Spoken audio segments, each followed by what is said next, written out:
meeting, January 17th meeting for the competitive edge Charter Academy regular board meeting. I will point out that all board members are present tonight, with the exception of our student board member who will be participating. I'd like to ask everybody to now stand for the pledge of allegiance.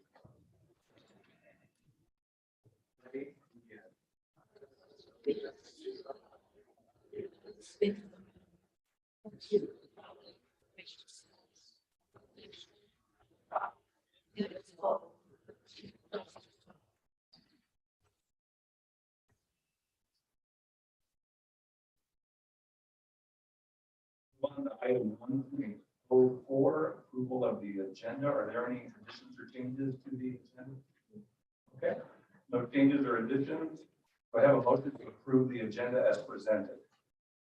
Do I have a second? I have a motion by board member Bannister and a second by board member Coe. All those in favor say aye. Aye. And the chair votes aye. Motion passes 5-0. I don't believe we have any public comment for the CECA meeting and advisory committee report. I don't believe we have one of those tonight either, or do we? We do? Wow. Great.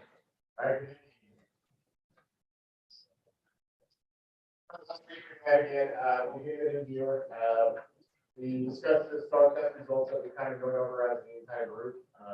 Reviewed the data set for the STAR test. Not only did we do now, posted our code results. We have two sets, a linear set and our other set. See where we were going and focus and be honest on the two. So we can take it on credit. You know, our reading proficiency looks like our scoring is great. And math is where we're still having some increases, but it's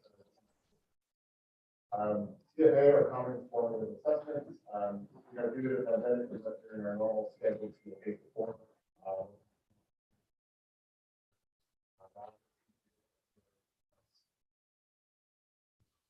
Went through approved library books a week before.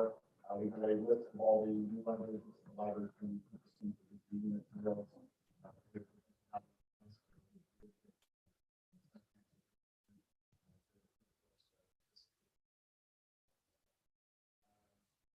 We were talking about the reminder of attendance goals. We're currently running 92, 93 attendance.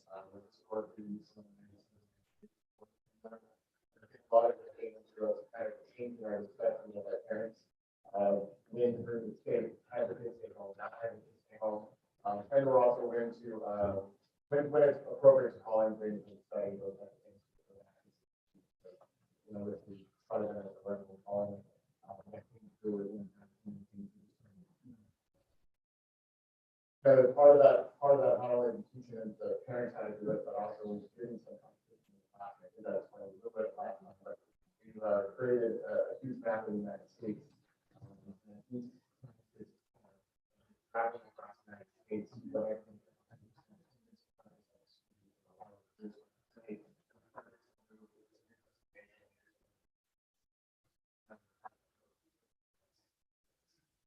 kind of fun. Compared to improve-based learning, as the old saying again, we're having an improve-based learning offer under the study. And then the UCLA grant, the ratio was able to get. We started all the alternate for about almost 10%.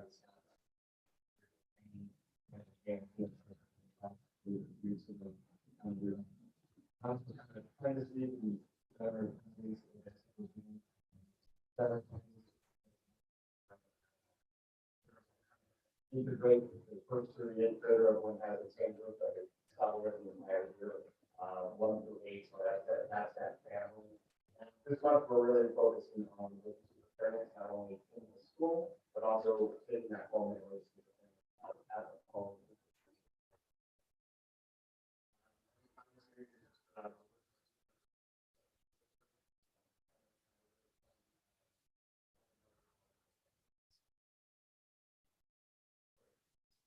Any questions or comments for Mr. Gregory? Okay, thanks as usual, Kevin. Comprehensive report. I am happy to hear about the attendance competition. I mean, obviously we're in declining enrollment and our attendance is significantly down compared to before the pandemic by a few percent actually. So anything that we can do district-wide to improve attendance is going to be helpful for over. So thank you for that. Thank you for that, Joe. Moving on to the consent calendar.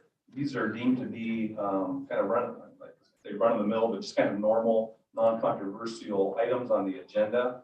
And I would ask for a motion to approve the consent calendar as it's presented. I have a motion by Board Member Debbie Miller. At a second. I have a second by Board Member Coe. All those in favor say aye. Aye. Chair votes aye. Motion carries 5-0. Now we're moving on to additional administrative information. Thanks.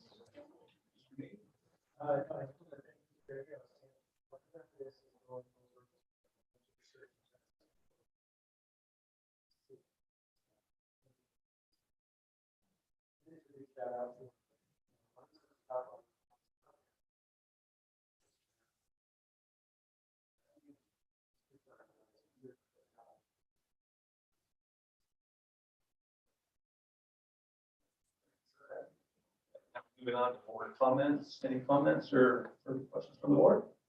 Remember Bob Miller. Okay. Not seen anybody on their seat say anything, so we are actually going to adjourn back into closed session.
Order January 17th, 2023 meeting of the Yucaipa Mesa Joint Unified School District Regular Board of Education meeting.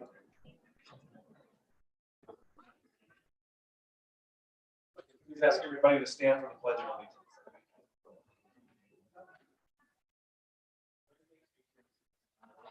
Allegiance. To the flag of the United States of America, and to the republic for which it stands, one nation, under God, indivisible, with liberty and justice for all.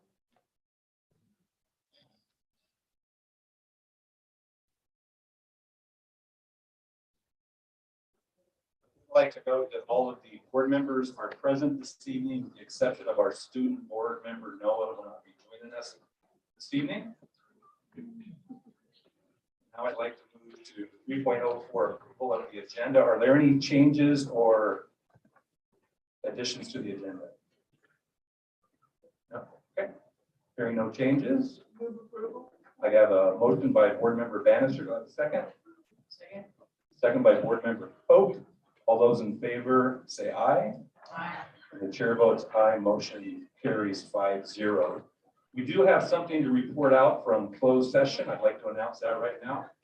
In closed session, the Board of Education took action on a motion by board member Debbie Miller and a second by board member Kathy Cope, followed by a 5-0 vote to appoint Julie Howard to the position of Assistant Principal, Parkview Middle School. Want to come up, just maybe say a word? Introduce anybody who might be here with you. Yes, if I could just say a quick few words. I wanted to thank the Board of Education. I appreciate the opportunity. Superintendent Binks and the cabinet, thank you guys again for the opportunity. And Principal Aguilar, I know you're out there. I just want to say thank you as well. And my lovely husband who's here to support me. Appreciate everybody. So looking forward, it's an honor and privilege to serve at Parkview Middle School in this capacity. So thank you.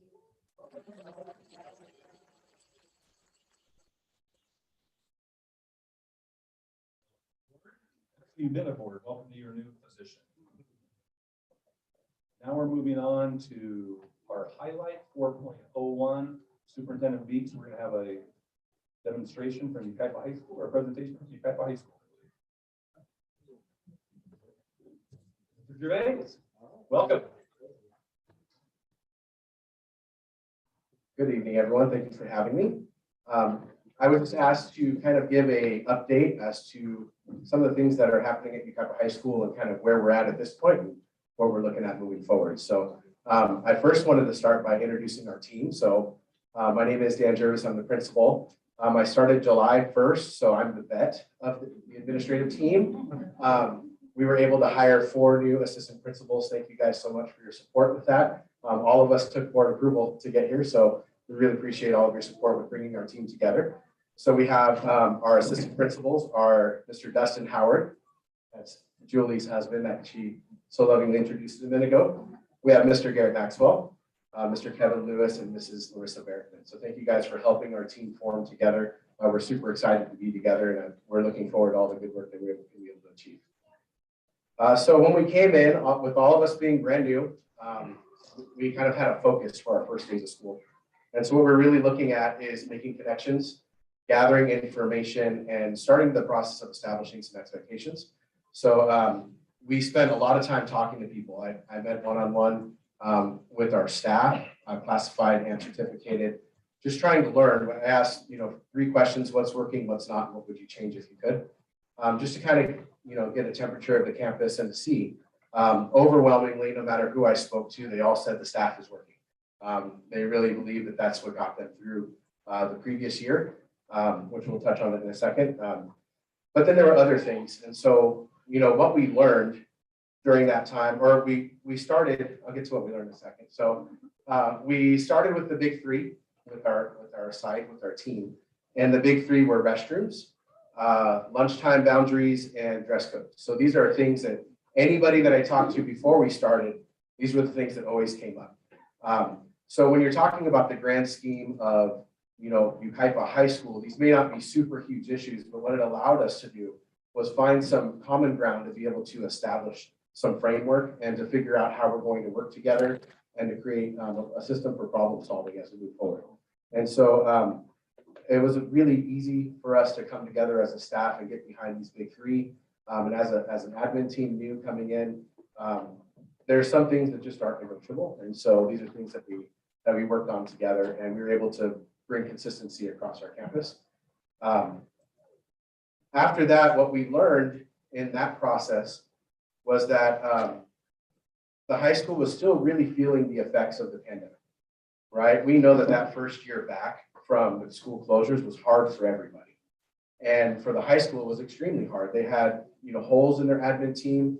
We had great interim leadership, but interim leadership is hard during good times. When you're coming out of a pandemic, it's just very difficult. And so there was a lot of needs that still weren't being met by our students and our staff. And so we learned that in order for us to really get deep into, what my goal is always to become the world's greatest high school. So in order for us to get deep into that, we really had to take a look at some Maslow's hierarchy of needs and look at where we were at. Some of the great things that came out of the pandemic was that the physiological needs of our community are being met by our school district in ways that have never been met before. Free lunch for all students, free breakfast for all students. Family Promise just exploded over the pandemic to be able to meet people's needs. The offers of support from our child welfare and attendance department have dramatically expanded. And so we're not at 100%, but we felt like we were pretty strong in that area. But we learned really quickly that not all of our students and our staff felt safe at school. Not all of our students and staff felt like YHS was their home or that they had a strong sense of belonging. And the level of resilience and esteem among our students and staff was pretty low. And so we felt like we needed to start there. We really wanted to be that tide that rises all boats, right? And so we needed to start at the safety level and build our way up. So we started with our approach to creating the safest environment possible at YHS. We created a system of restorative approach to student discipline. In our work with Kelvin Oliver that we've been doing, he states that there's three things that you need to have when you're doing restorative discipline. There's the consequence, there's the lesson, and then there's an incentive to get the students to actually complete the intervention that we want them to do. And so we've adopted that model and really trying to not just assign a consequence, but to take steps to actually correct the behavior. A consequence in and of itself, research shows, does very little to actually change students' behavior. And so we really wanted to make sure that we take the time to do all three things. We expanded our safety committee. One of the things that we've done is created a community cabinet. And we have a lot of really talented people come out to our community cabinet, and the offers and their expertise that they had in that venue, we were able to actually get them to join our community cabinet. And they've been really helpful in helping us reshape some of the drills that we do and make sure that we're always looking at our school from the safest mindset, bringing their own personal experience from their outside positions into our school. That's been amazing for us. We have an expanded campus monitor team. Thank you guys so much for adding additional positions. Not only with the expanded team, but there's increased role clarity and training that's happening. And so we're really trying to invest in our campus monitor team to ensure that we have the highest levels of supervision during the school day, and additional folks are always really helpful with that. We also, our psychologist, Mr. Bud Updike, has a passion for bringing in a threat assessment protocol to our district. That's one of the things that he is going to get done. So that's been really helpful for training. He's been training our admin team on the proper steps to take when a threat is made, how to properly do an assessment, what steps we should be taking to actually mitigate the threat. Because sometimes in a school situation, the way you respond can actually increase the threat level. And so he's been really helping us understand how to take appropriate action with confidence. And he's also trained our staff. He's really working with us to make sure that no matter what the threat is, we're always going to take consistent action. And we have a consistent protocol that involves law enforcement, involves school personnel, and our psychologists, because it really takes all three of us to look at the situation from different perspectives to be able to say with confidence if it's founded or unfounded. And even if it's unfounded, the protocol allows us to meet student needs that are uncovered through that process. because even if there wasn't a serious threat against the school, there still are things that the student might need support with. And now this protocol has provided resources to our students that are in need, that didn't know what else to do but to say something that was threatening. Now they get the support that they need from resources that we just didn't have access to before. So that's been extremely helpful. I do want to take a minute to point out the graph on this chart that this is actual data.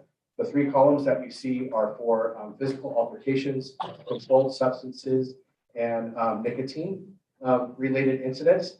So you can see from first quarter to second quarter, there was a dramatic reduction, and we're about halfway through third quarter, and we're maintaining that lower number. So at least our data is showing that we've been able to move out of reactive and into proactive. I'm not telling you we're sitting around doing nothing.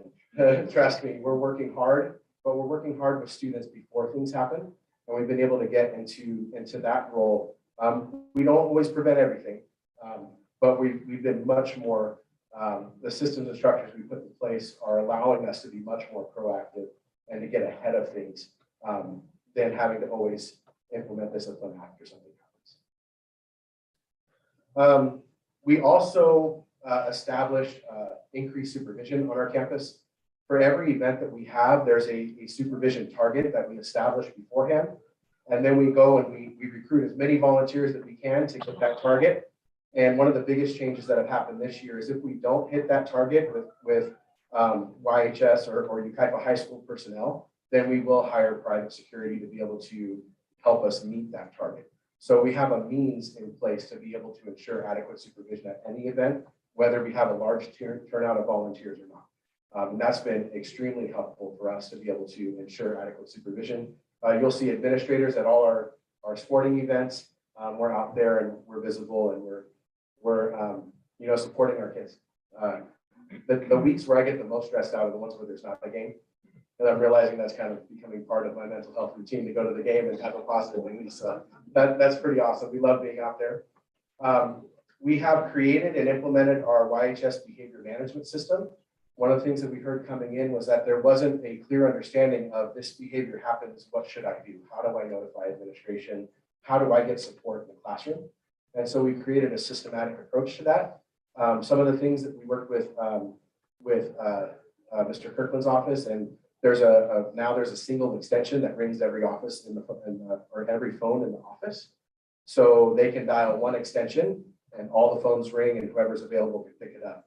Where before you had to call this person, ring, ring, ring, goes to voicemail, hang up, call this person, ring, ring, ring, that goes to voicemail, try this person again. And so it took a lot of time to be able to find the available person. So now with the assistance of that new phone system, single extension can ring all the phones in the office and whoever's available can pick up and provide support right away. We also created a one email address that emails the entire administrative team. So, call the extension, get somebody to come and provide help, send an email to YHS admin. Every single administrator receives that email, and the one who's going to take that incident can reply all back and say, I've got this one, I'll keep you updated. And so everybody knows who has it and nobody's stuck without the information, right? Which is super helpful. So those are things that we were able to incorporate into that. And we're very excited about the Stop It app. I know during my time at Parkview, we used the anonymous incident report, which is just a Google form, but it had very limited functionality compared to Stop It. And I don't know if you guys heard, but we were the first one to get one. A family realized that they could call the hotline and actually get a ticket created before we were even live. So that was really fun that we got to try that out. If anybody else wants to take the next one, I'm okay with that. But it was actually, I think it's a really great thing for students that are afraid of retaliation or that are afraid of other things that may occur if they're honest with us and tell us what's happening, that now this is a safe way.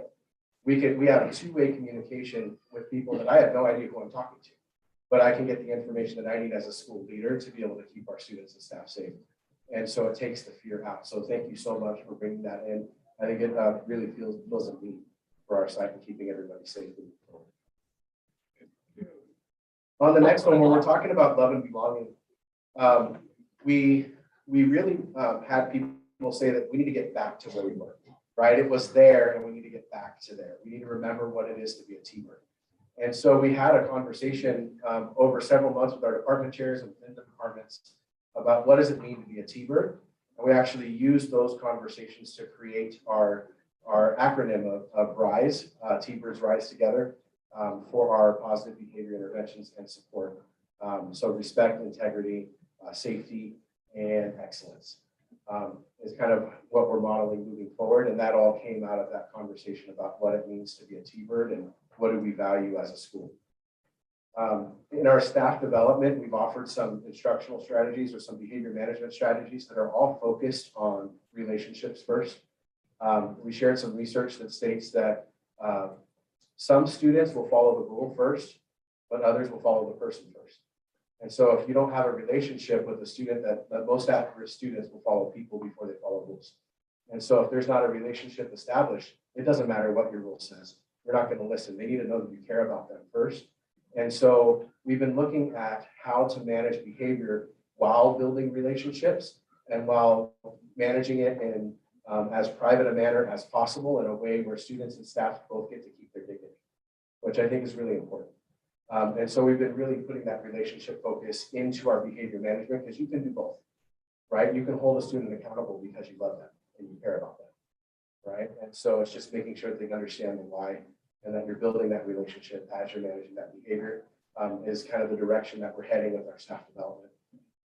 Also in collaboration, we went through interviews for Mr. Lewis and Mr. Maxwell, and there was a Spanish teacher on the interview panel.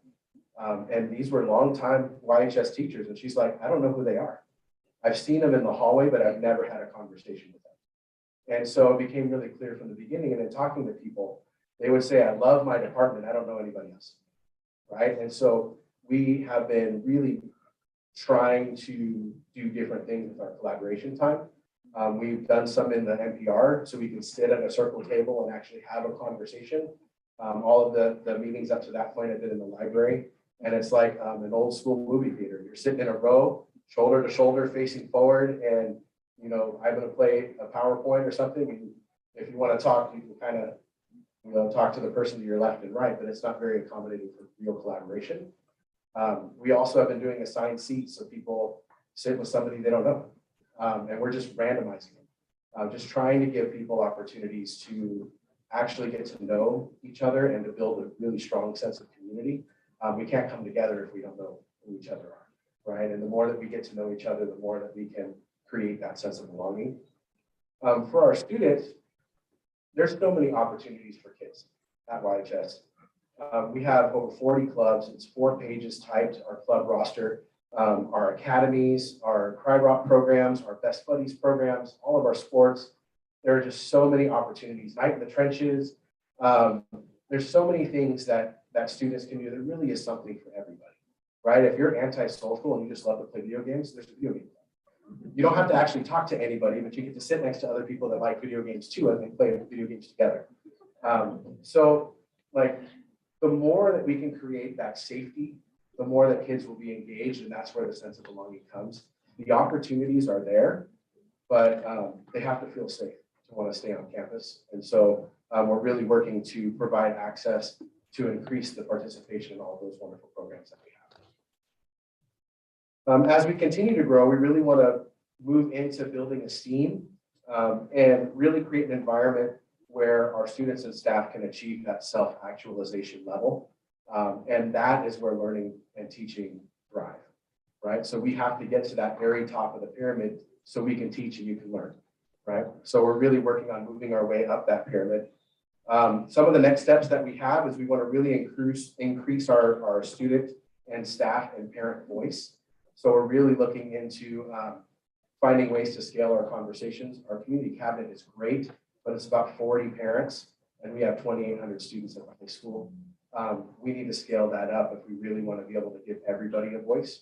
And so we're doing a lot of research into ways that we can achieve that, not only with our parents, but with our students as well as our staff. At the beginning of the year, Dress Code created a student committee. That was the one that the students liked the least. So we created a student committee, and again, it was like 40 students, and then it was 20 students, and it was 2. And so it kind of fizzled. So we really come up with something that's more more genuine student voice where we can really hear from them. We're here for them, so we want to create the school that they want to go to. And so that's a big important part for us. We want to continue our campus-wide implementation of PBIS. I think that any sort of data-driven behavior management system is essential if you really want to be able to keep moving forward and ensuring that your campus is safe. And we want to continue to develop highly effective interventions for behavior and academics. So those are kind of like our next big three. I guess that's the big 4 through 6. So that's what we're looking at moving forward.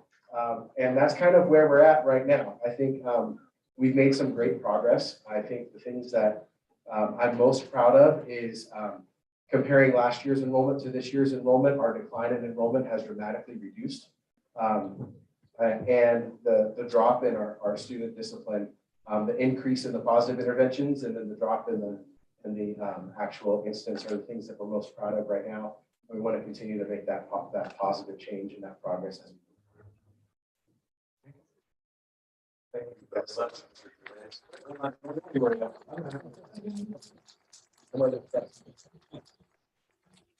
Any questions from the board member Bob Miller?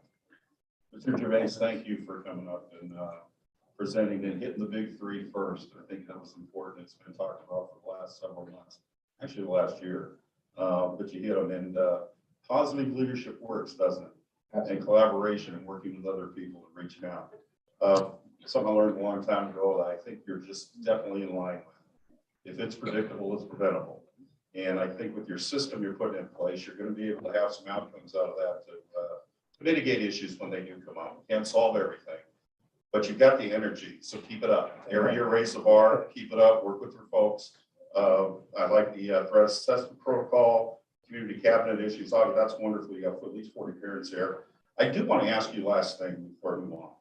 Is you have an SRO that's assigned to many schools, but how is their involvement? What is the deputy actually?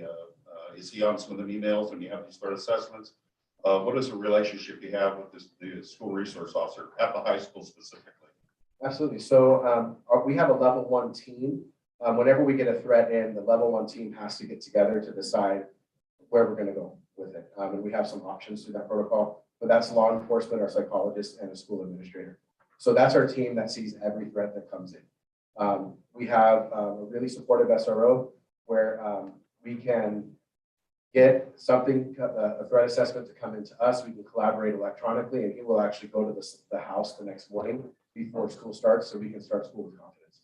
So he's very responsive. He's right there anytime we need it. So it's been super helpful.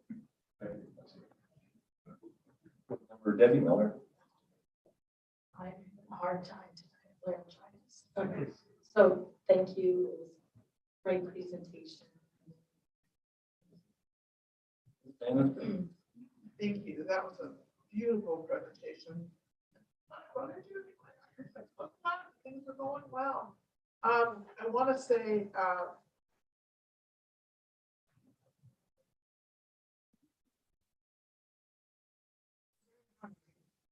you have systems that you have like a science behind what you're doing. So you'll keep it something. It was very heartening to hear the idea of getting the faculty to know each other. I taught at the high school, but I know it's such a huge campus. It's hard to know people outside of your department. And I think that sense of community makes the high school strong for the kids, but also for the people that work there. So thank you very much for your work. It sounds great. I've been on the campus a couple of times since you came on board. And it's always very encouraging to see the work that's being done there. Thank you. I think your goal of being the best in the world is achievable. I think that you have already raised your expectations and it's shown. And I commend you for that, you and the team. And when I say your team, I say your whole entire team, the whole entire place. The way that you're attempting to cultivate culture is amazing. You're on the right track. I'm very proud of all of you. I'm glad you made that statement because that's what I was going to say. It's not me. I get to be the one that's here talking on the mic, but nothing would happen. I was at actually an NGSS training, and they said that people make change, not institutions.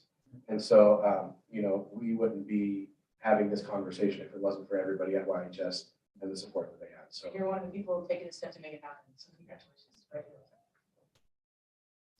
Thank you, Dan. Callie and her cabinet might not agree with this, but I've always held the opinion the most difficult job in a school district is that of a high school principal. There are a lot of moving parts, and I understand that having worked in high schools. I do want to tell you personally, I felt really unsettled about Yucaipa High School for a couple of years. It was just unsettling.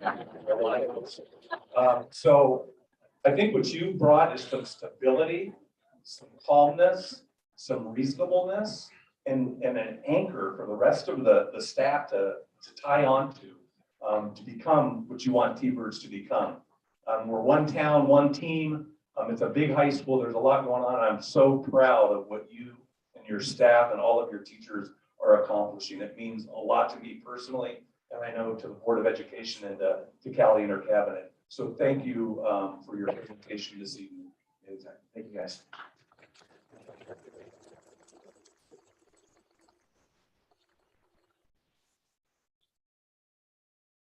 Now moving on to the hoop shoot. The Valley. Thank you, President Kelly. I'd like to ask Kathy Miller to come forward, the principal of Valley Elementary. She's actually going to take the next two items, Okay. and she is going to share great news. Welcome. So I love looking around and finding and seeing the most amazing faces out there, you guys. I know how hard you work every day, so thank you. I'm going to actually acquiesce, and I'm going to share the mic with my coaches back here, and Mr. Rickstad's here also, our dean. But take the mic, coach. Want to introduce our friends? Good evening. I'm here with Mr. Rickstad and Kenny Joyce, chairman of the LFOD. I'm here tonight to recognize, congratulate, and to wish good luck to two of our outstanding Valley Elementary student athletes. Gabrielle Ariamonte, who couldn't be with us tonight, and Julian Martinez. Julian, can you come up for a second?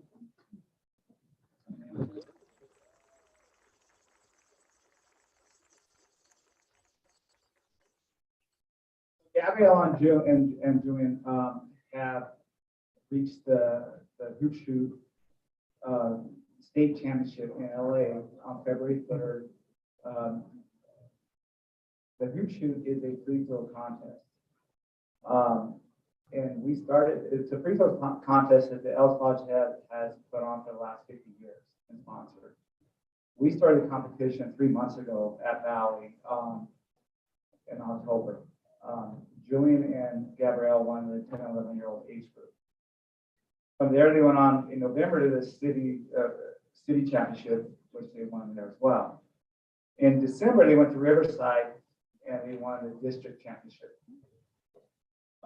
In winning the district championship, Julian made 22 out of 25 free throws.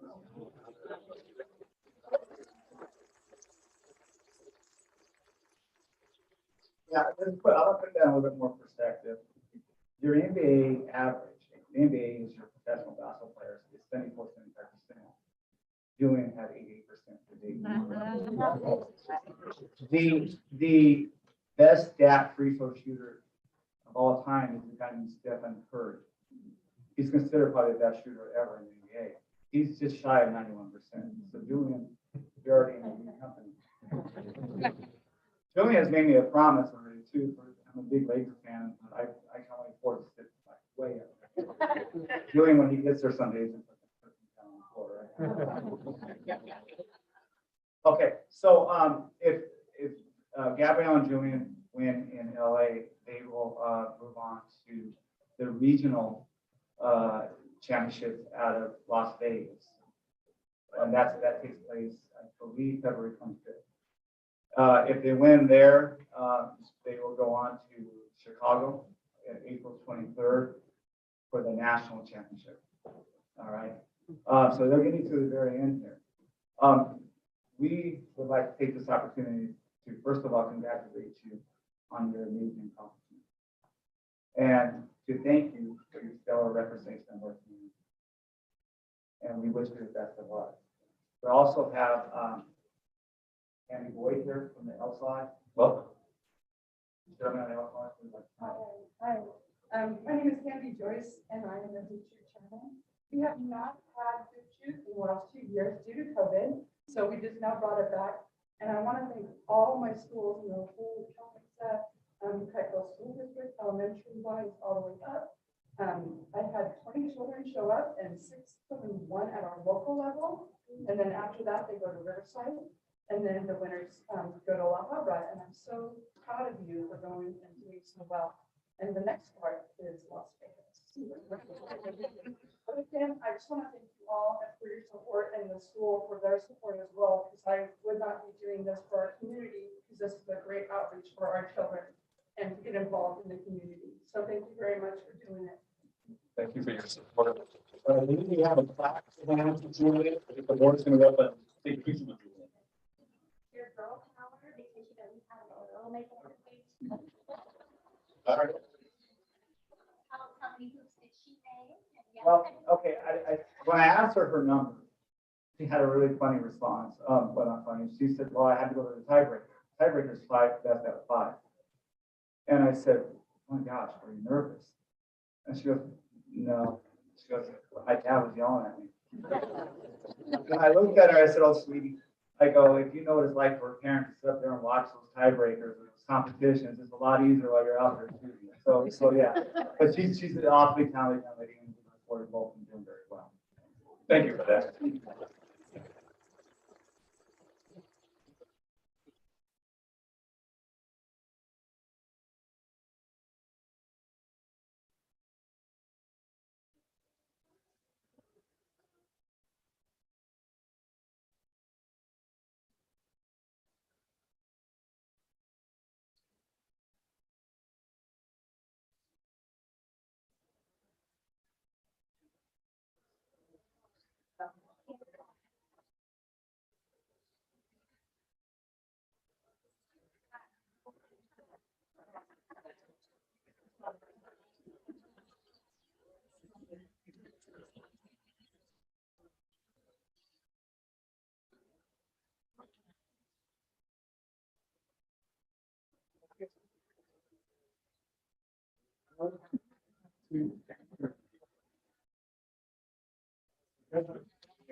Oh.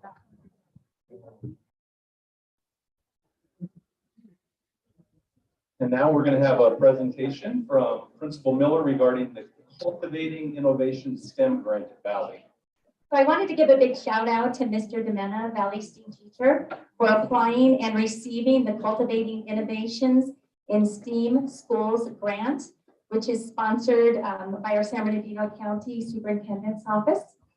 He received $9,200 to enhance our STEAM program. And actually, this was a relatively pretty easy grant to write when you put it into perspective. And if anyone would like further information, I know that Mr. DeMena would be happy to share any information with any STEAM teachers out there. So big shout out and congratulations. And thank you, County Superintendent, for awarding that grant. Thank you very much.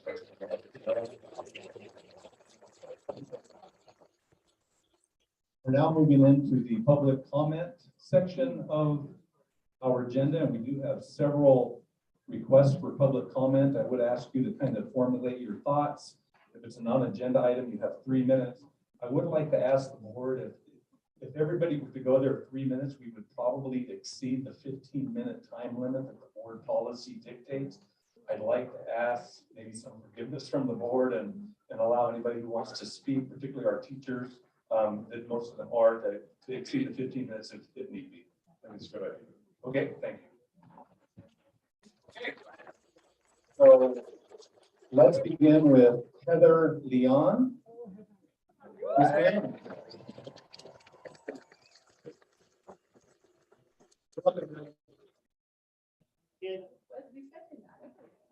Those who know me, My name is Heather Leon. I have taught almost 20 years in the district at elementary and secondary level, and I volunteered as a PTA mom before that.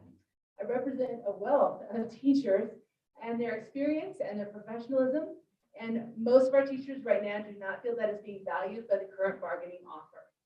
When we started the 2020-2021 school year of distance learning, the school board rolled out a Ludo training for professional development to support the staff in that transition. Although I already had experience with the majority of those programs and skills that were listed, because I hold a master's degree in instructional technology, I still participated in that startup for that year. I was supporting my fellow teachers. I was wanting to be able to help them out, offer suggestions, see what the program was offering. And overall, general consensus among the staff that was probably one of the best actions on the part of the board and resulted in a way better experience for both your staff and your students. 3 years have passed from that point. The majority of your teachers have acquired skills that are applicable for their students and their topics. And continuing that requirement as extra work or to earn a bonus percentage of our listed step and column is no longer making sense to us. The value doesn't apply to our needs and our classrooms. For example, secondary teachers may not benefit from learning about how to use Seesaw, and a kindergarten teacher may not find that Kami is beneficial in their classroom environment. Teachers in this district are professionals. We have continued to participate in a wide variety of opportunities to grow our experiences and to meet the needs of our students. For example, I currently participate in scoring AP exams for College Board every June. I pay for this with my own sub-time. I do not receive any credit by district office for the professional development that I earn for that week's work. I have also attended the C-SPAN conference for educators in Washington, D.C. to support my government classes. I've attended the CUE conference to advance technology in my classroom. I've attended the California Council for Economics Education conference to help find new teaching ideas for teaching economics, and I've even presented at the National AP Conference in 2018. I investigate new technology tools. I've earned my Google certification. I continue to read up on current educational ideas from the likes of Eric Scheninger and George Kuro, to name a few. None of these professional development opportunities are covered by the district. And aside from being very grateful when a principal grants me a sub to cover my class time, nothing associated with the registration fees or travel costs have been paid for by the district. I do this with my own money and on my personal time because it supports my students' learning skills and engagement. My choices in professional development have resulted in a higher pass rate for my seniors and increasing scores on the 3 AP exams associated with my classes. This is just my personal example. You have a district filled with teachers that each have their own stories, and you should value these educators enough to add a higher level to the listed step and column pay instead of offering an additional percentage for professional development that someone else has decided is needed. Please trust your teachers to participate in what is helpful for their classroom and their student needs. They are not choosing to vote to add extra work that is no longer a benefit in our learning environments. Thank you for your time. Thank you, Mr. Leon. Okay, Mr. Hens.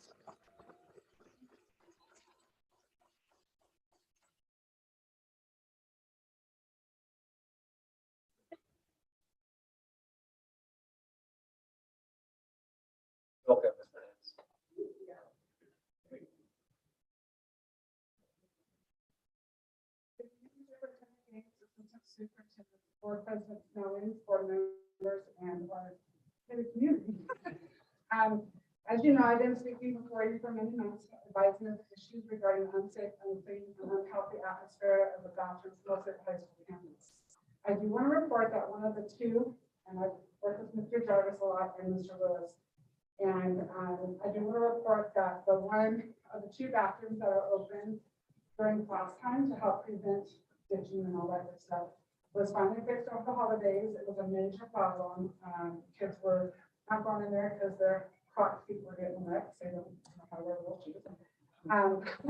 So I had plenty of parents and students let me know, and I just wanted to bring that to you guys as well.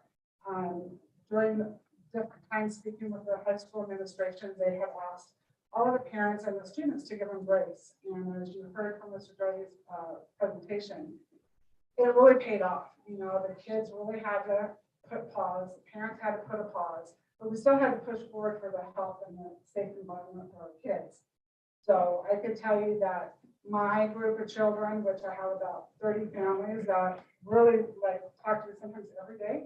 And then their kids, and I'll be on my way to the basketball game. So I know and hear a lot, and I wanted you guys to know that it's paying off. The parents getting involved, having a voice, they appreciate it. They really do. I do have one thing that I'd like to ask.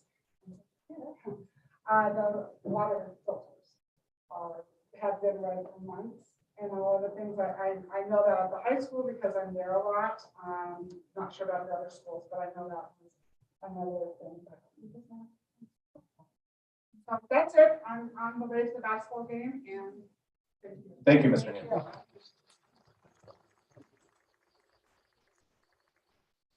Aaron? Good job.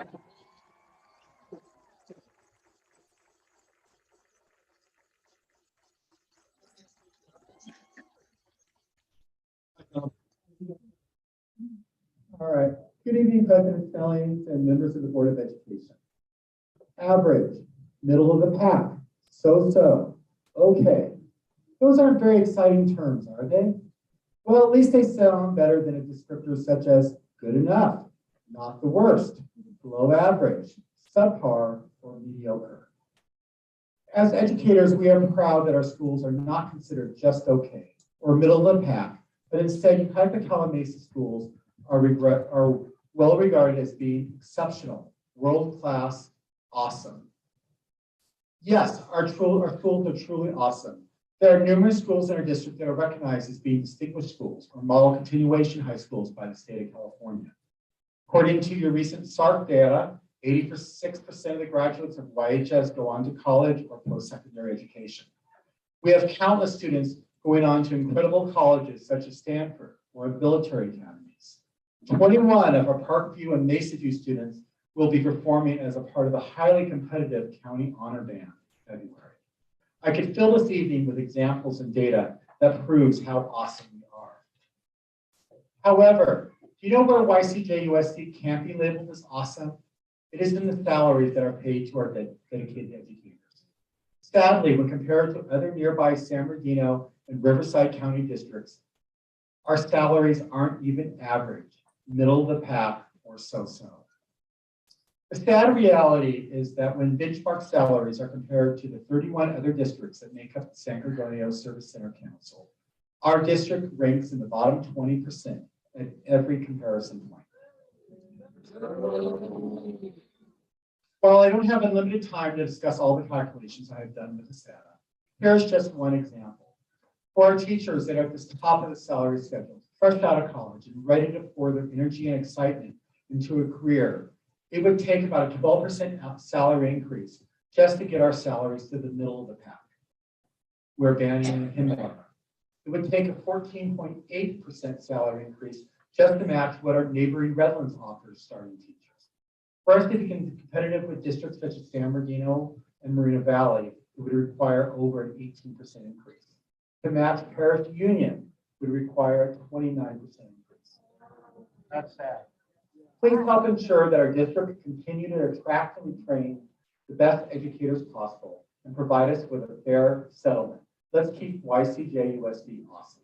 Thank you.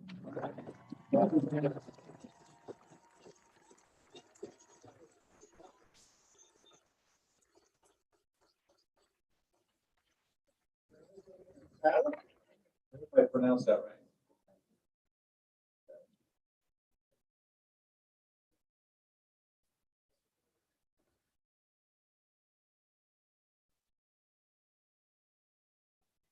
Welcome, Ms. Pesca. I teach math at Mesaview Middle School. I'm a fifth-year teacher. I have my bachelor's in mathematics and my master's in learning and teaching. I'm second highest on the column for the pay scale. I went on maternity leave and I received differential pay, which means that the subs pay comes out of my paycheck and I get to keep what is left over. While on maternity leave for the month of October, my entire take-home paycheck was $418.22. My pay is so close to that of a substitute that I was not left with enough money for groceries for the month.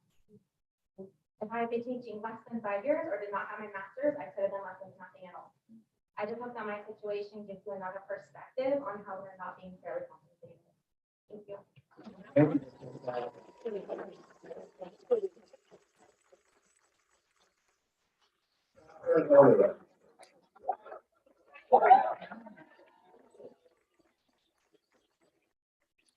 Welcome, it's okay. Good evening, board members. Let me first say that I'm uncomfortable speaking to you tonight. I feel it's very crass to speak out about personal finances in this way.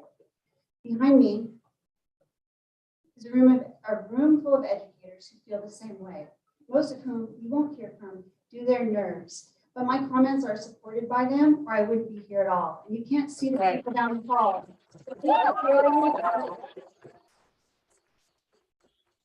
As of today, one of my best friends who teaches in Rutland, mere miles away, with the identical education and fewer years of experience, makes $12,872 more a year. $12,872 more a year.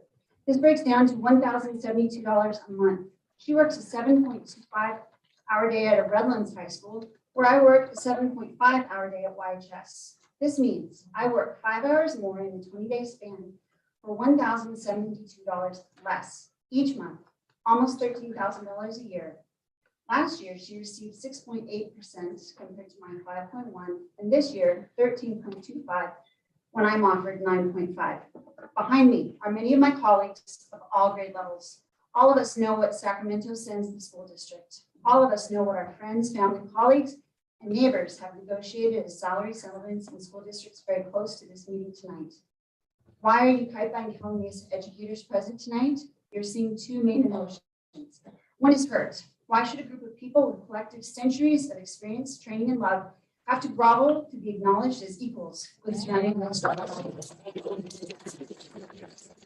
When you pour your life's work into a school, it's painful to confront that you're seen as worth less than peers in a different zip code. You're also seeing anger. At this point, we are confronting that there is an actual cost to working in UCaipa Calumet.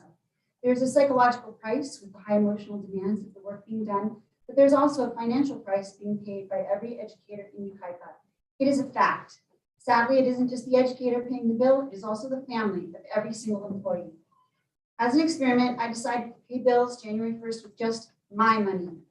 I paid the core family bills, mortgage, utilities, insurance, cars, and I bought a tank of gas. I did not buy groceries. I did not go shopping.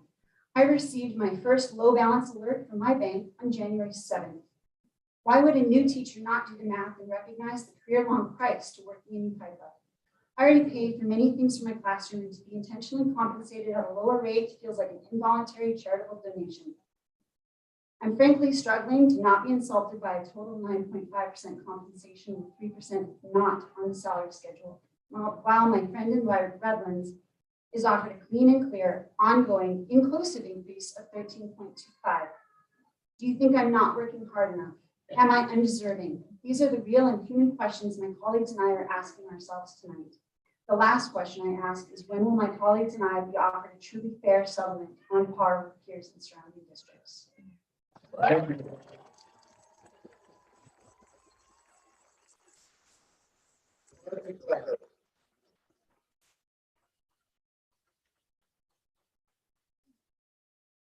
Welcome, Fred.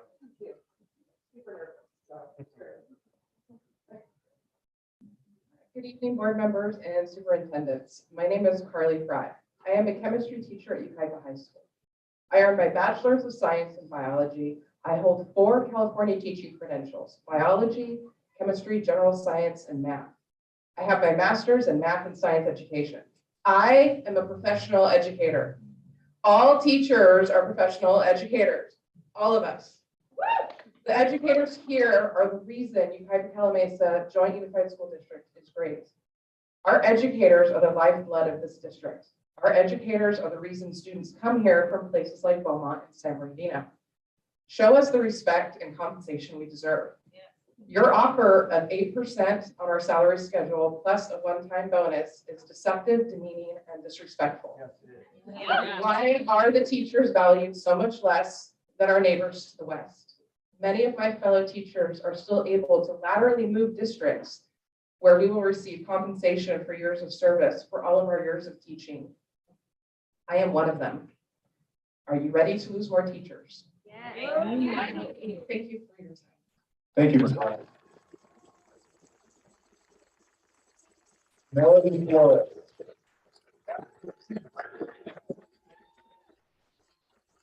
Welcome, Ms. Flores. Welcome, I'm a first grade teacher at Colony Elementary School, and I've come to you tonight to tell you my teaching career from hire to retire. Don't worry though, I know I only have 3 minutes.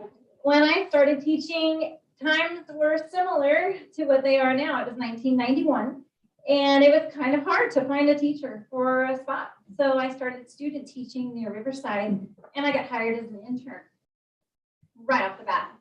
And it was a great experience, but after a few years, I got tired of driving to Riverside, so I decided I wanted to apply to districts closer. I applied to Redlands, San Jacinto, Hemet, Banning, Beaumont, and Yucaipa. I got interviews with, I got interviews scheduled with everybody, and I was offered a job in every district of those that I applied to. When I applied to the Beaumont district, the superintendent was my neighbor. I had babysat his children when I was in high school, but I turned him down. I didn't know a soul in Yucaipa. Why did I come to Yucaipa? Because you paid the most.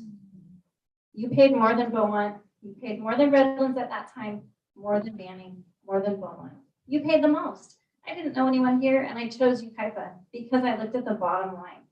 I said, I can drive to Yucaipa. It will be great. And it has been great.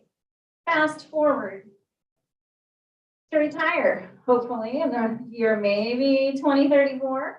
I'd like to retire somewhere around then. And if I retired, I can look now at the retirement calculations in CalSTRS, and I could put in figures and facts. And if I put in your offer with 3% on the salary schedule, just saying I were the age and salary to retire this year, that 3% on the salary schedule would equal $230 a month in my retirement for the rest of my life. So I'm a cancer survivor. I want to live till I'm 85. That would give me about $70,000 more a year in my retirement if you put that 3% on a salary schedule. If you don't put it on a salary schedule, it gets me about $600 in my retirement. So from hire to retire, what I'm asking you tonight is think about your teachers. Think about what's best. Think about how you can help us be the best that we can be from hire all the way to retire. Thank you. Thank you, Ms. Flores.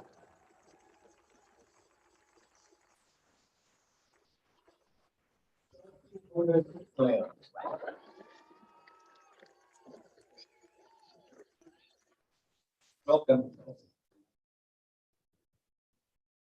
Good evening. My name is Chelsea Otis or Chelsea Lamb. As recently, I teach at Ridgeview Elementary and have been with the district for 9 years.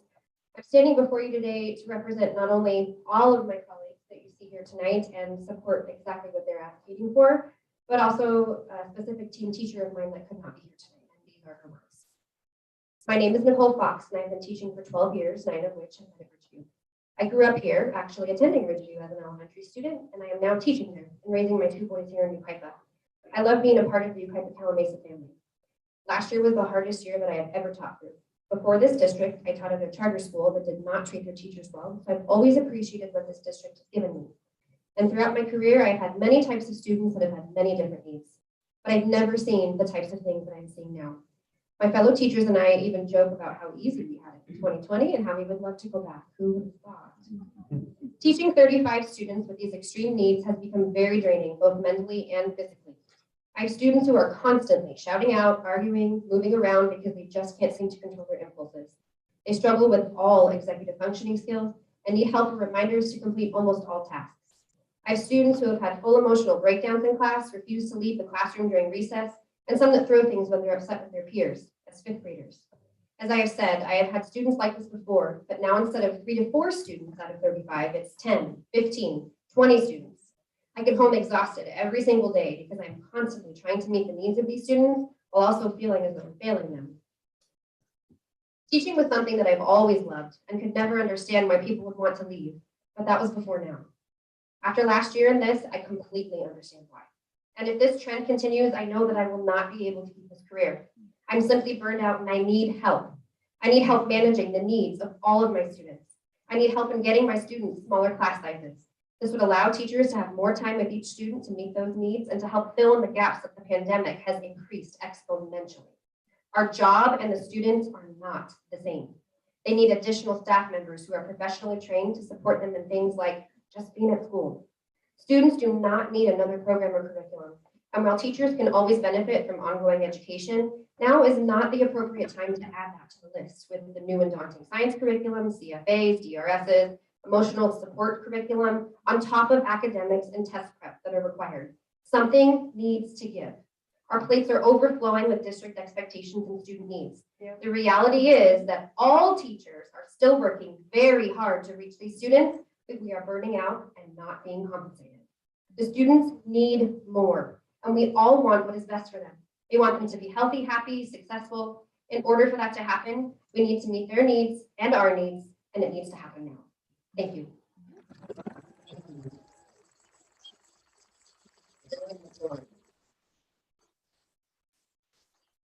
Welcome, Ms. McLean.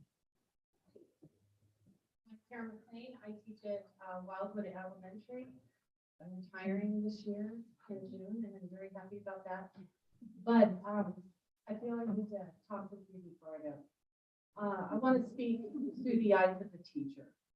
We have a hard job, and that's not a complaint. It's just a fact.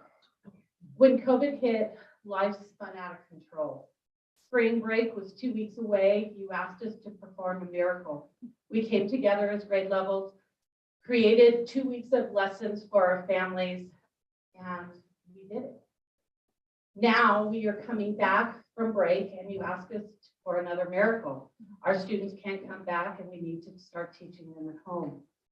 We had 2 weeks to reconstruct our ways of teaching, create an organized curriculum, help families adjust to this new way, deal with missing materials and unsupervised students, and create new behavior management, all the while dealing with our own family traumas, and we did it. Now, a new year begins, and you ask us to perform a third miracle, teach distant learning. With a new class that doesn't know us. At least the year before, we knew our students and their behaviors, which helped with behavior management. We struggled through. We taught through down internet and parents and student struggles and even our own technical difficulties. We dealt with students at home, in cohorts, daycare, and in classrooms, and we still did it. Now it's third trimester and you ask for another miracle. We are bringing back our kids half day. New rules, recreate behavior management, 10 feet apart, math. There were days we didn't think we would make it. We were exhausted, sick, stressed, depressed, and overwhelmed. We kept going, and we did it. Now we are on the fifth miracle that you asked of us. Our students are back in the classrooms. We now face mass monitoring, emotional and social effects from a distant learning and COVID. We had to adjust all of our curriculum to adapt to the new levels of learners, establish new behavior management and coping strategies to support our students. And we did it. We have been moving at warp speed for years now at the cost of our families, our spouses, our health, and you keep asking for more. This pushback that we keep getting regarding salary increase is upsetting.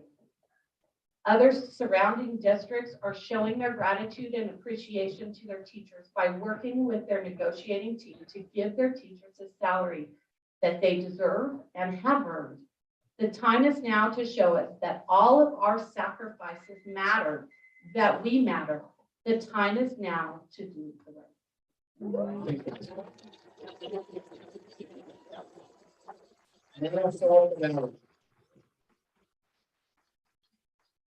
Ms. Dallas. Hi, guys. My name is Marisol Canales, one of the amazing teachers at Chapman High. So I'm here to ask if you to stop doing the negotiating dance. Like, we should not be here begging for money when we go to work every single day and work our butts off. Like, this year, you guys have asked for me to teach 1st through 5th grade. Anybody else? I also have to teach kids to talk on iPads, use their language or sign language. Anybody else? Anybody else go home with bruises, bite marks, get kicked, spit on? You're asking a lot of us, and we go home happy for our kids.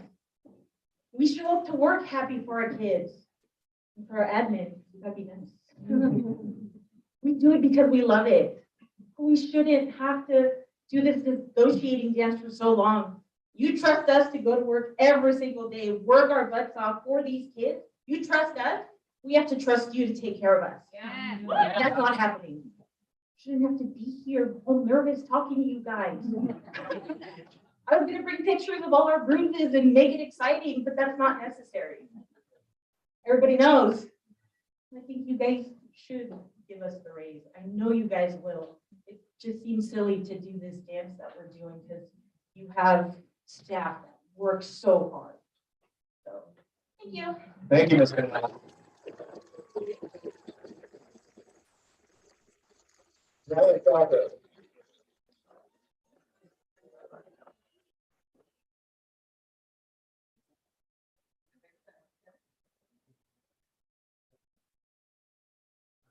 Hey, how's it going? Any teachers in the building? Nice. I'm here for my parents and uncle who is here. Combined 97 years of teaching between the three of them. 85 of those are at the schools. And I want to tell you all about a thing called a teacher bonus that exists in our family. It's when a student comes up to my parents and says, I took this job, I became a teacher, I have my spouse, I live in this town still, etc. Because of you and the impact that you had on my life while I was in your classroom. And like a lot of things that my parents do, that's very cute and endearing, but it doesn't help their financial situation at all. And teachers get teacher bonuses, but they need actual money in their hands. A 2-digit percentage increase to their salary is the least you could do. Please do the bare minimum and adopt the regional standard. What are we asking for? 12, 14, 15, 14. Yeah. Y'all have the money. Y'all have the money. Like COVID really, was a boon from the state, as I understand it. Y'all have the money to hand it over to the people that do the work of the school. What's a school without the teachers? I hope you don't have to find out. When,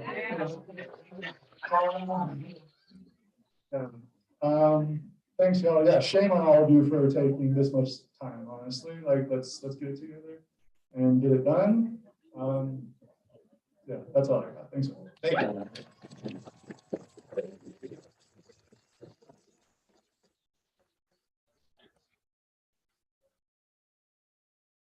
Do not have a student board member report, so we're going to move on to our discussion action session.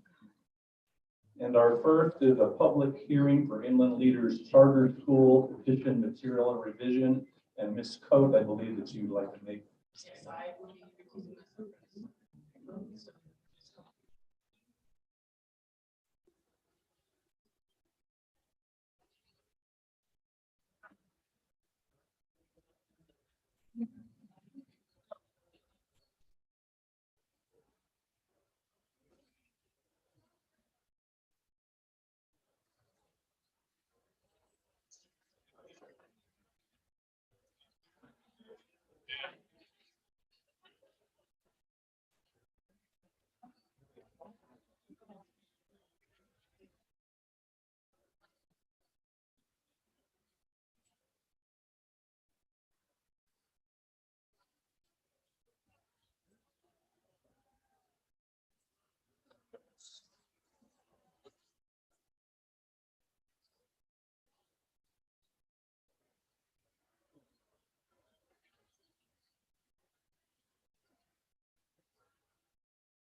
Okay, we're going to move on to item 8.01, business services, public hearing for Inland Leaders Charter School.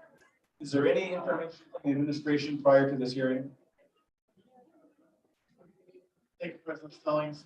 So we did have Inland Leaders Charter School present the district with material change, or request for material change, adding location of Inland Leaders Charter School. And so the process is a hearing at the next board meeting. We'll bring to you information, possibly of the approval of material change. This is just a hearing, no action. This is related to them taking up space or moving the space in another entity in town, correct? That's The correct. church. This is absolutely. So this is Grace Point Fellowship, adding classroom space to Grace Okay. Point Fellowship. All right.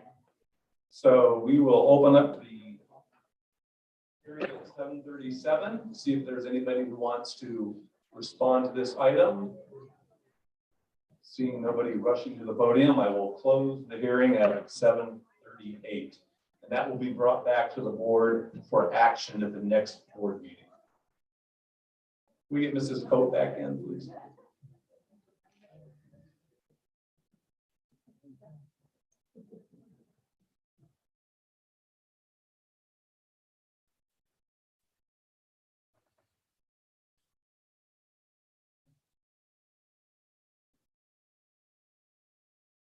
Our next item of business is 8.02, conducting a public hearing and adoption of resolution number R 13/2022-23. This is our annual and 5-year development fee report for the fiscal year of 2021-22. And before we open up the hearing, Dr. Bremen, is there any information for the board? Thank you, Mr. Snellings.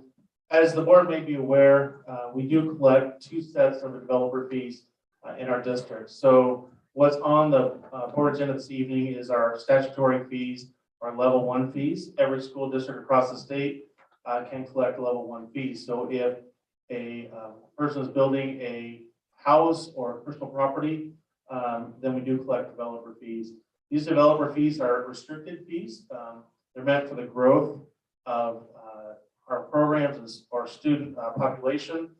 And so you can see in the report that we do have significant reserve of developer fees. And in the report also, it lists out our use of those developer fees. And the majority of that would go to the construction of a new school once the Mesa View, the property around Mesa View was developed. That is in planning stages. After 2008 recession, it was that group went bankrupt. It has been purchased and is now in development conversations with the city of Calamasa. We'll also be part of those conversations. So the majority of this is our savings account for our new school around Mesa View Middle School. Any questions from any of the board members? Yes, President Hunt, I had a question about, I think you explained it pretty well, Dr. Bremen, that there's 2 sets. One can be used for possibly to rehab some schools, and then the other one is basically money put away in case we have to expand one day. Do I have that right? Thank you, Mr. Miller. Yes, so this is the first set. This is our restricted developer fees for student growth or program growth. The other set of developer fees is unique to Yucaipa-Calamasa School District. In 1989, there was a voter approved initiative that added another level of developer fees. Those developer fees can be used for new construction as well as modernization projects. So things we've used those developer fees have been for painting schools, new roofs, asphalt, most recently the Parkview fire alarm, and we do have projects in the future for that month. So that's less restricted. This is a more restricted set of developer fees. One more, President. On occasion, do you hear from developers complaining or making comments about the fees? We have, and absolutely, we've talked to developers, and there are some mechanisms for development. For example, if a developer comes here and wants to talk about developer fees, we have used a mechanism to create a CFD to pull out of this set of developer fees for larger projects. So for example, the project around Oakview High School, the board at that time chose to pull that development out of these developer fees and create a new structure negotiating with builders. There are mechanisms around that for certain projects at the board's purview. Thank you, Dr. Okay. So I will open up the public hearing at 7:41. Looks like there's no developers here tonight, so, okay. We'll close it at 7:42, and then we are required to adopt a resolution after this board hearing. So I look for a motion to adopt the resolution as presented. Top resolution. Have a motion by board member Bob Miller. Is there a second? I'll second it. A second by board member Bannister. All those in favor say aye. And chair votes aye. The motion carries 5-0. Item 8.03 is an agreement with the city of Yucaipa to provide the STARS after school program through this current school year. Is there any additional information related to this? Thank you, Mr. President Felling. So Dr. Anderson and her team put together the Expanded Learning Opportunities Program, ELOP. That's a program where in grades TK through 6, students who were socioeconomic disadvantaged were provided a 9-hour school day. And so that's basically 3 hours of service after school. So we partnered with the city of Yucaipa to expand the STARS program. And this is an ongoing program. Yeah. So we've done that all of our elementary schools and middle schools. Okay, great. It's a great program. Glad we have it. Any questions or comments? Okay. Hearing none, is there a motion to approve the agreement with the city of Yucaipa for the Expanding Learning Opportunity Program, also known as STARS? A motion by board member Coe. Is there a second? Second by board member Bob Miller. All those in favor say aye. And the chair votes aye. The motion carries 5-0. We're moving on now to 8.04. This is to approve a purchase of classroom emergency basic teacher kits and lockdown kits. Do I have a motion to approve as presented? I have a second by board member Bannister. Any questions or comments? Hearing none. All those in favor say aye. Chair votes aye. Motion carries 5-0. Number 8.05. It's good to see this on the board agenda.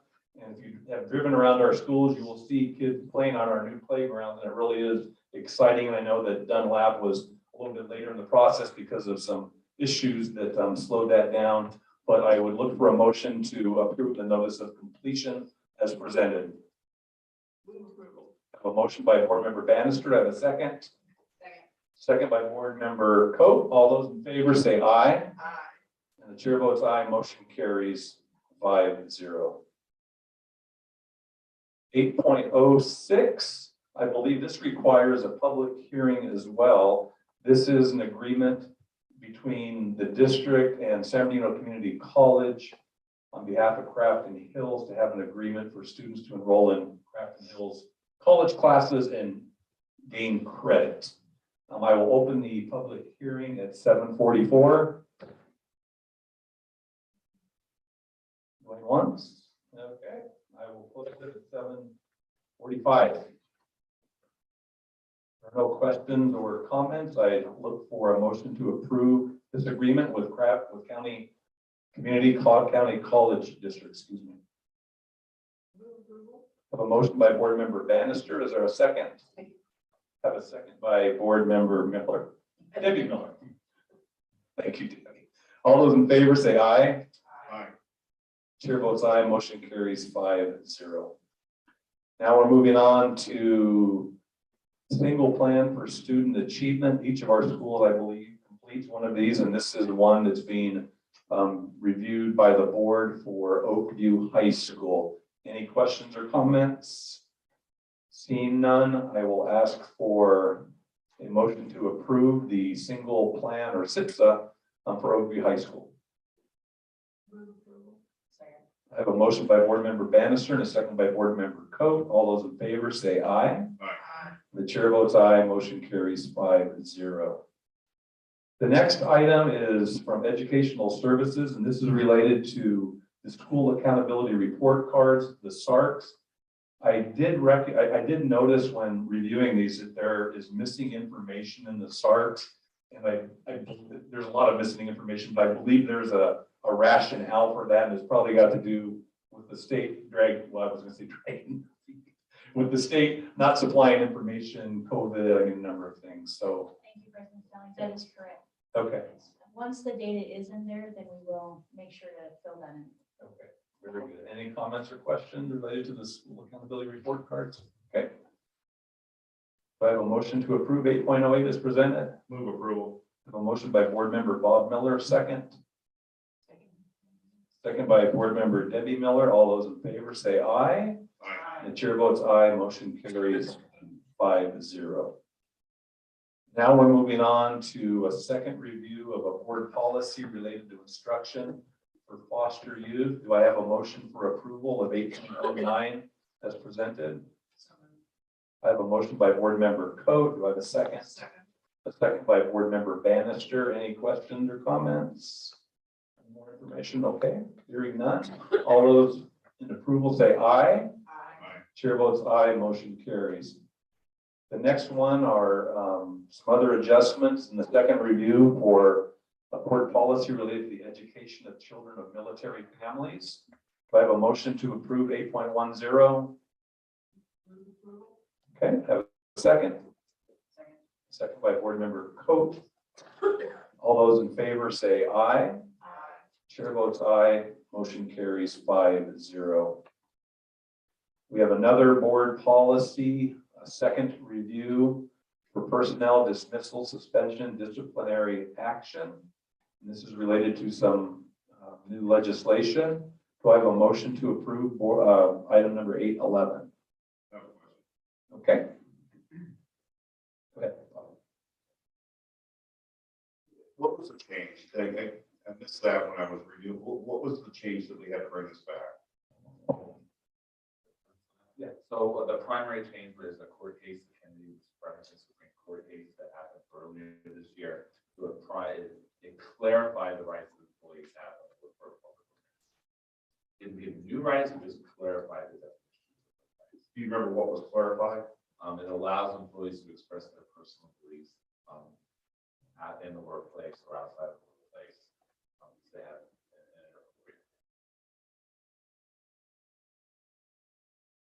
Example of that. The Kennedy versus Bremerton case is about a high school football coach who chose to take a ball in silence in the middle of a football field.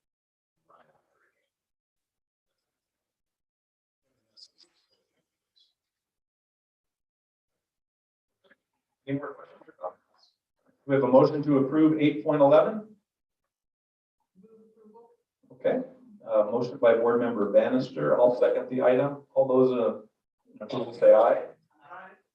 Chair votes aye. Motion carries 5-0.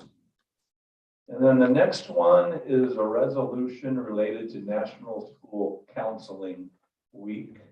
And this year's theme is helping students dream big.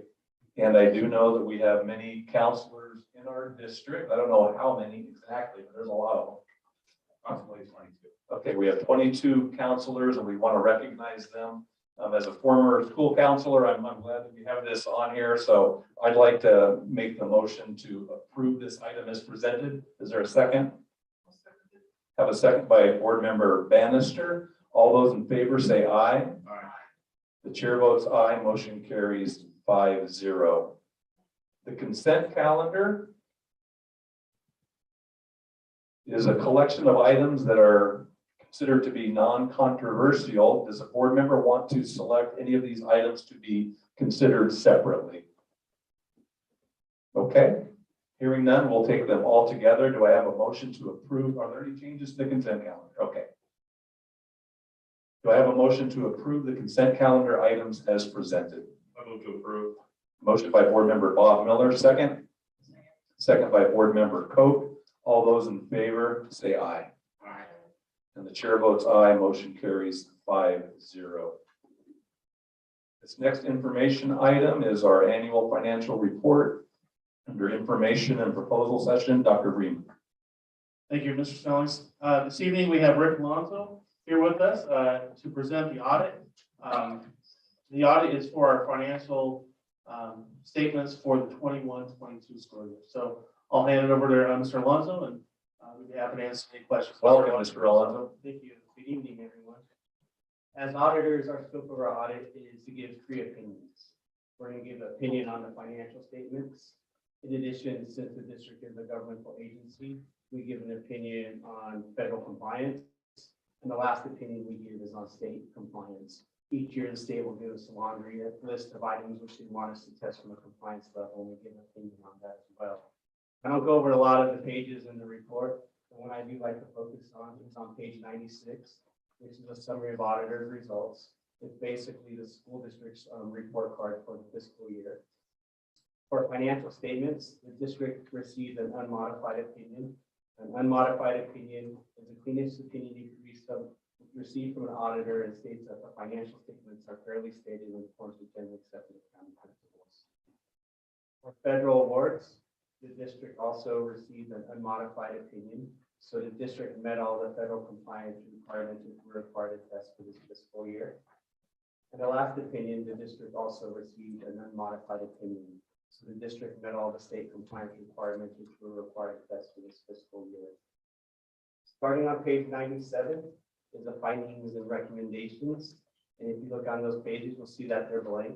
And there's a good reason. Auditors are considered not very positive people, right? And there's a good reason. I don't know if that's a fair statement, but We're not allowed to give positive assurance. Auditors are only allowed to give negative assurance. So no news is good news from an auditor. So just to recap, the district received all clean opinions and we had no findings or recommendations. We did have a management letter, which is in the back of the report with regards to ASBs. These are just areas that we think would improve the ASB control structure. Finally, we would need to let the board know if we had any difficulties during the course of the audit, any disagreements with management. I'm happy to say we didn't have any of those issues. When we come out, the district is very well, very professional, gives us information in a timely manner. Now, not only goes to the district, but also to sites that we do visit as well, to look at the attendance and as well. So at this time, I can answer any questions that anyone might have. any board member have a question for the auditor? Board member Bob Miller. How you doing, Rick? Alonso, I just want to ask you about page 2 of the memo, where it talks about management override of controls and then revenue recognition. Oh, is that the separate letter? Yeah. Why is, well, it reads separate from what the actual page 101 was, I think, of the audit. To me, it reads different. That's a very good question. So that's a new standard that was under our professional standards. And under that new standard, we're required to list the significant risk as auditors, which we identified for the entity. These are risks that we have in every audit. They're just basically for this fiscal year, they're the same risks that we've always had, but this year our professional standards had us included in the letter. If we had any issues within those areas, we would have notified you in the findings and recommendations section. So we didn't have any issues. It's just required from our professional standards to include our significant audit risk for the audit. You can see, I'm not a professional auditor, but when you read the two documents, Absolutely. they don't mesh. So if that's boilerplate info, and I'm sure it's your standard of controls to do it, I mean, you may want to revisit that for folks like us that are electeds, and we are. It's a really good question, and it's questions that we're getting a lot this year. Unfortunately, that's basically our professional standards. It's not our boilerplate information, it's from the AICPA. So, you know, we are getting a lot of questions on that, and we'll definitely, we have people on those committees with the AICPA, we'll definitely relay that information, but it's a really good question because we're getting that question a lot. Thank you very much. No problem. Okay. Any more questions? All right. Thank you, Mr. Alonso. We appreciate it. All right, you guys. Okay. All right.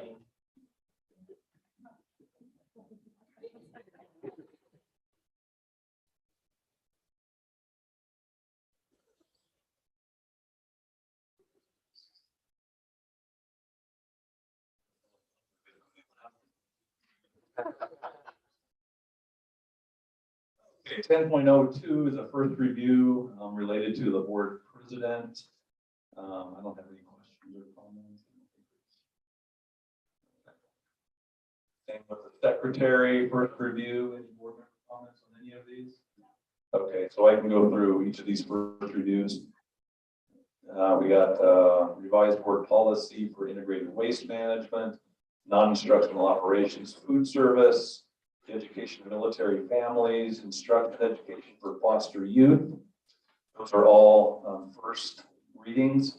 first reviews, and then 10.09 is the District Williams Uniform Complaint Report Summary. And I believe there were no findings on that. They're all zeros all the way across, so that's a good thing. And we have a first review for civil and legal rights, code of ethics, and finally, personnel related to military leave. And I'm sure those will be coming back to the board for further review and consideration for approval. Is there any other additional administrative information, Ms. Binks?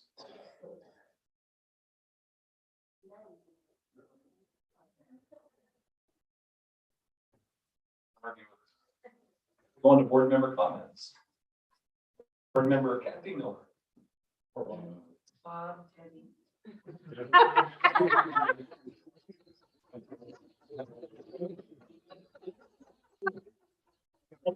Talking here so much. It's just wrong. This probably won't be the last time. Board member Debbie Miller. Do you have any board comments? Yeah, you. Because I speak too well. Thank everybody for coming. I appreciate everyone's input and information. I do listen to the notes, and I appreciate everything. Thank you tonight. Thank you. Okay. Board member Bob Miller. Thank you. And that's actually a compliment. I'm calling Kathy, so I appreciate it. So, you know, my first full meeting. I had a half meeting the first time. And it was wonderful to see our educators here. I know the passion. I know how much they care about our students. I know how much they work hard with everything that they've had to deal with, all the unintended consequences out of COVID that everybody is dealing with. But we're coming out of it. Okay, and there's nothing the matter with showing solidarity and supporting what you're doing. It's the American way. And I love to see everybody here. I can't speak out of school, but I know we're taking it very seriously. And we do appreciate the work you do. And I also appreciate the other folks at the public service that do a lot. If you look at Riverside County deputies, we lost 2 in 16 days. So there's a lot happening out there. But the focus tonight, hearing from Mr. Gervais talk about creating great citizens that are going to go out in our communities, that's a good thing. And it's a good thing for our society. It's a good thing overall. But we all know, and I'm not speaking for everybody, but I know how they feel. But we do value what you do. And it's not just talk. It's not just speak. We understand how hard it is. I know that there were many challenges and there were many that came up, but you rose to every challenge, as we will work together and rise to this challenge one more time. Other than that, thank you very much, and everybody have a great evening. Okay, thank you. Board member Bannister. Yeah, I also want to thank all the people who came to the meeting. Again, Mr. Gervais, your faculty, your program, just really inspiring, and I'm so glad to hear that. I know that it represents a huge amount of work by not just the administration, but every single teacher, every single staff person in our school. And I also know that that is reflected in the other schools in our district. And everybody has worked really hard to get us past the multiple crises that we experienced. I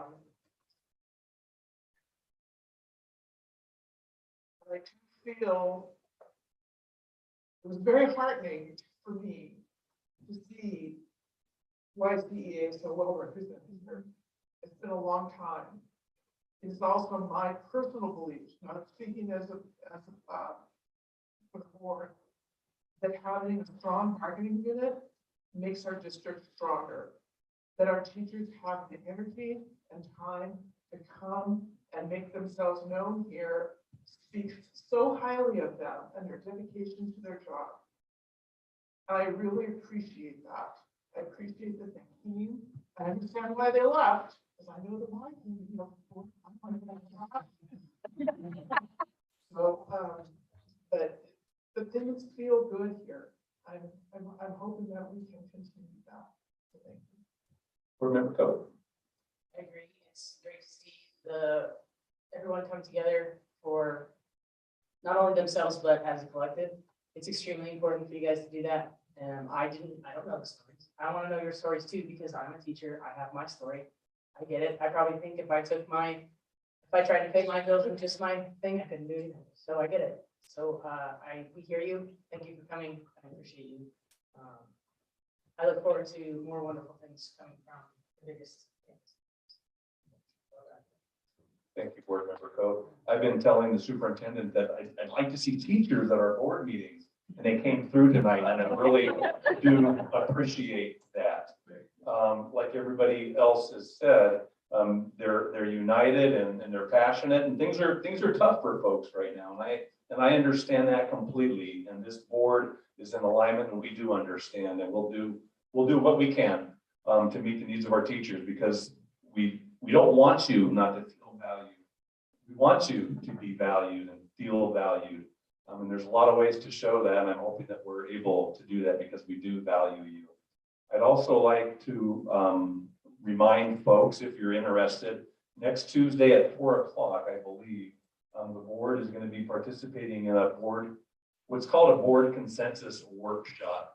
We're going to have 2 facilitators. We're going to work with the board, taking our collective integrated thinking, I believe is the term. But anyways, it's a chance for each of the board members to give some input about what we believe are some of the things that need to be considered as important for children in our district, important for our students. How do we show that our students are important? And we're going to be going through that process, and it's a process that I've actually facilitated myself, and it can be very powerful, and I'm hoping that it's powerful on Tuesday. I know that Callie's asking folks to come from the district. That's probably not the most favorite thing that you want to hear. You got to go to a board meeting, but I do think it's important that principals and people at our school sites will listen to what we believe is important and try and align that with what's being done by the superintendent, by Mr. Stoltz, Dr. Anderson, and Dr. Bremen, and then supporting the school sites too. Because really, after all is said and done, it's really how do we show that we value all of our students? And that's the process, and that's the question this board is going to answer next Tuesday. So we're looking forward to that. And having no other comments, we are adjourned into closed session. Thank you.